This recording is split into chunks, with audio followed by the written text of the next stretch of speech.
நான் Muthusamy. Madambakkam first main ரோட்டில் இருக்கேன். எங்களுக்கு ஆப்போசிட் வீட்டில் உள்ள ஒரு வீட்டில் ஒரு 30லேருந்து 35 நாய்கள் இருக்குது. ஒரு நாய் 2 நாய்னாலே தாங்க முடியாது. 35 நாயை வச்சுன்னு இந்த ஏரியாவே பொல்யூஷன் ஆயிடுச்சு. எங்களால் வெளியே தள்ள முடியல, நைட்டு தூங்க முடியல. நாங்கள்லாம் சீனியர் சிட்டிசன். இது வந்து 5 வருஷமாக நடக்குது. நாங்கள் எல்லா இடத்துலையும் கம்ப்ளைண்ட் பண்ணியாச்சு. சிஎம் செல்லுக்கு கம்ப்ளைண்ட் பண்ணிட்டோம். அதே போல் கார்ப்பரேஷன் பண்ணியாச்சு. போலீஸ் ஸ்டேஷனில் கம்ப்ளைண்ட் பண்ணி நாங்களே நேரில் கொண்டு போய் கொடுத்து எஃப்ஐஆர் போட்டிருந்தோம். இதில் எத்தனை பேர் வந்து என்கொயர் பண்ணுறாங்க, அதை அதோட விட்டுட்டு போயிடுறாங்க. இதனால என்ன பண்ணுறதுன்னு எங்களுக்கு தெரியல. காலையில் வந்து டோரை வந்து திறந்தா அப்படி ஒரு ஃபவுல் ஸ்மெல்லு, நாத்தமாக நாறு. இந்த ஏரியாவே பொல்யூஷன் ஆயிடுச்சு. நாயினுடைய முடியை வந்து காற்றுல பறந்து இருக்குது. எங்களால் மூச்சு, ஒய்ஃபுக்கு நல்லா இருந்தவங்க பிராங்கிட்டிஸ் மாதிரி வந்து லங்ஸே அஃபெக்ட் ஆகிடுச்சு.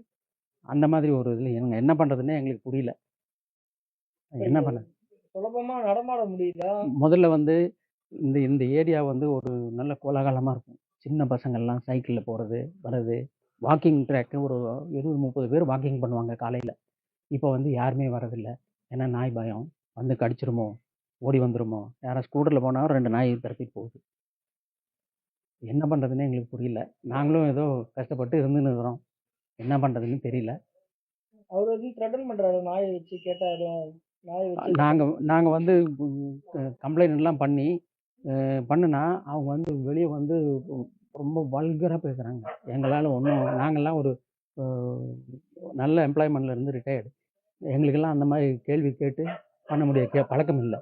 எங்களுக்கெல்லாம் கூனி குறிக்கிறோம் நாங்கள். அந்த மாதிரியெல்லாம் பண்ணோம். அந்த மாதிரி எல்லாருமே இந்த மாதிரி வந்து ஓப்பனாக வந்து கண்ணா பின்னான்னு வல்கராக பேசுகிறதுனால யாருமே அவங்க போகிறதில்ல, அந்த பக்கமே போகிறதில்ல. என்ன பேக்ரவுண்ட்ல ஒரு அது என்னன்னு தெரியல. எங்களால் என்ன பேக்ரவுண்டுன்னு தெரியல. நைட்டு ஃபுல்லாக இங்கே தூங்க முடியல. 10 நாய் நைட்டில் வெளியே திறந்து விட்டுறாங்க. நைட்டில் ஃபுல்லாக இந்த பக்கம் யாருமே ஒரு ஆள் கூட நடமாட்டம் கிடையாதுங்க. இந்த பக்கம் நாய் தான் இருக்கும். வீட்டுக்குள்ளே ஒரு 25 நாய், வராண்டாவுக்குள்ளே ஒரு 20-30 நாய் நைட்டில் ஓப்பனாக இருந்ததுன்னா ஒரே கத்தல், கூச்சல், ஊளையிடுறது. நாங்கள் எப்படி தான் தூங்க முடியும் இந்த சரௌண்டிங்கில் உள்ள ஏரியா? ஒதுக்குப்புறமாக இருந்து போட்டாலும் எங்களுக்கு ஒன்றும் பிரச்சனைங்க இல்லை. நாயை பற்றி எங்களுக்கு தனிப்பட்ட எந்த இதுவும் கிடையாது. ஆனால் பப்ளிக்கில் இந்த மாதிரி ஒரு இடத்துல நிற்கும்போது எங்களால் ஒரு நியூசன்ஸ், ரொம்ப நியூசன்ஸ், சவுண்டு நாய்ஸ் பொல்யூஷன் ரொம்ப ஜாஸ்தி. இத்தனை நாய் பண்ணும்போது, வருஷக்கணக்கில் பண்ணும்போது எங்களால் நைட்டு தூங்குறதே இல்லை. தூங்கி ரொம்ப நாள் ஆச்சு. நாங்கள்லாம் நைட்டு ஃபுல்லாக கத்தின்னு இருக்கு. என்ன தான் பண்ணுறதுன்னு தெரியல. நீங்கள் கொஞ்சம் டெலிகாஸ்ட் பண்ணி யாருக்கு என்ன பண்ணணுமோ சம்மந்தப்பட்ட அதிகாரிகளும் யாரும் வந்து இம்மீடியட்டாக ஒரு ஆக்ஷன் எடுத்து கொடுத்தாங்கன்னா இந்த ஏரியாவில் ரொம்ப நன்றியோட வேணா இருக்கும்.